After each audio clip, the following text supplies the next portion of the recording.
Now I did my little video with the bamboo that was, you know, being pulled off centre like a Yumi, and I got some silly comments from people and silly arguments, and people were getting confused and misinterpreting the basic point I was trying to make.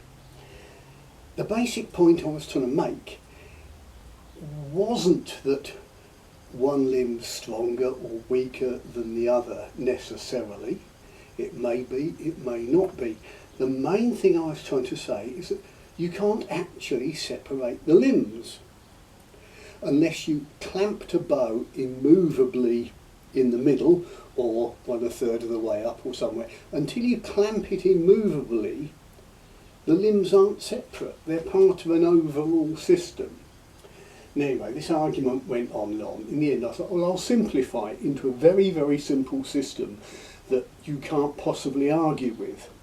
But even then I talked about having a spring or some rubber bungee and putting a weight on it, and there's always someone who, instead of looking at the principle you're trying to show and the overall what's happening, they get bogged down in the detail. Let's just look at some simple stuff. I've got a heavy weight on the end of this bit of bicycle inner tube. Now if I take the weight off it just to the point where it's just about relaxed with air, which is about 11 inches there and 11 inches there, and if I let it dangle, let's measure the extension either side of that point and see what happens. Well, it was 11 inches and it's now 15.5.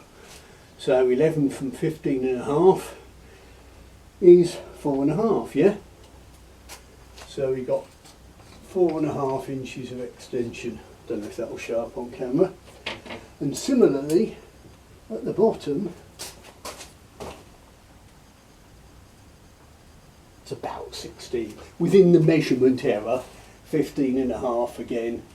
So we've got 4.5 inches of extension. It's a linear spring. Fine, there's not a problem. So overall it's stretched by about 9 inches. Well, we can measure it and see. But what happens if instead of taking the middle, we take a point, it's about 11.22, so about 7 inches up from the bottom, would be about 1/3. 7 inches unstretched from the bottom. We take our point here, our nice new point, and see what happens to it. Well, it stretches to exactly the same point as before. Of course it does, it's just a length of rubber. It doesn't matter what marks I draw on it, it will draw the same. But let's measure the extension now. Well, the top's gone from, it's about, call it 21 near as damn it.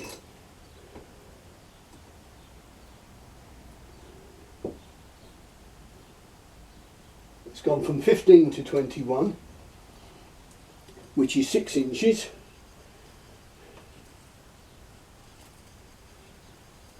And the bottom's gone from 7 to 10.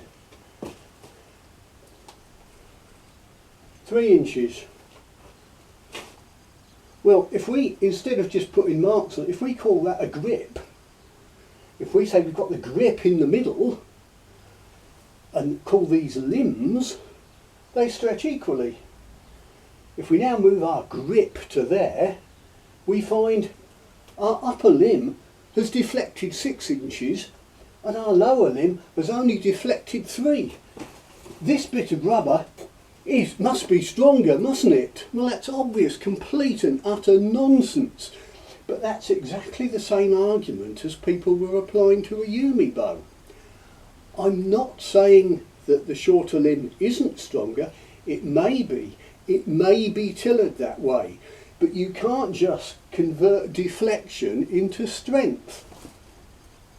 Does that actually make sense? Do you understand that, boys and girls? I wasn't going to bother posting this video. I wasn't even going to bother making it, but I got such daft comments from people, and they can't seem to grasp this concept. It's not two individual limbs, it's a continuous thing. Anyhow, perhaps I can relax now. I've got it off my chest.